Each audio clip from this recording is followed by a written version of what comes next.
here we get a little controversy. Professional wrestlers and boxers are generally people of low character. I don't know if I can sign on. Oh, definitely don't sign on with that. And no matter how superior their skills, they are mostly looked down on by society. Dang. I guess we'd have to do some research as to what the boxers and wrestlers were like back in his time in Japan. Some Kodokan members have gained popularity performing on tour with them, but I don't believe this behavior is in accord with the aim of judo. True judo practitioners must not be performers. So that's there you go. Right? Yeah, that explains a lot. Yeah, for sure. He wouldn't like McGregor. No, he don't like McGregor. Looked down upon for sure. McGregor don't care. No. All right. And this is again, I had to call these things out because obviously I don't agree with wrestlers and boxers being people of low character. In fact, I believe the opposite of that. Mm-hmm. But here's a good one.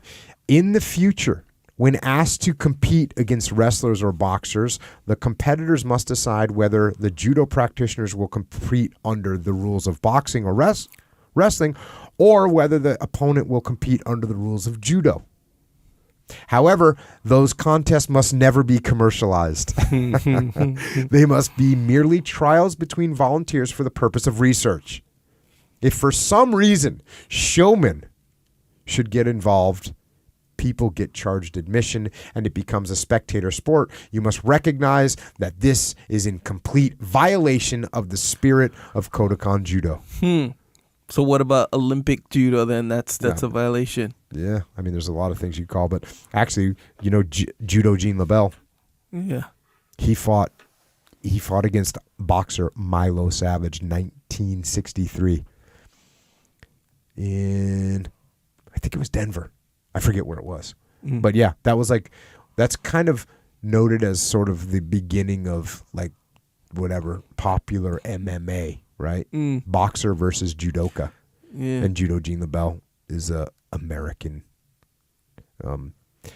icon. He's an icon of grappling. If you don't know who Judo Gene LaBelle is, look him up. He's awesome.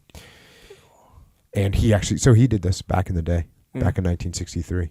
What do you think the outcome was? Boxer versus judo. Yeah, in a fight. No, they fought. They fought like in an MMA fight. I mean, it was you fight each other. Go. Yeah, that's Gene LaBelle then. Yeah, that's Gene LaBelle all day, right? Yeah. Takedown, rear naked choke. That's what he got. Yeah, that's what he got. That's how it went. So, yeah. That's, it's just interesting how completely commercialized this is. And it's also interesting that, again, closed-mindedness, or I don't know if you call it closed-mindedness, but he has a very orderly brain. Yeah. And he was like, look, it's either going to be those rules or these rules. He didn't think to himself like, hey, you know what? What if you just mix it up and do it all together? Yeah, all rules. Yeah, all rules. Why wouldn't we do that?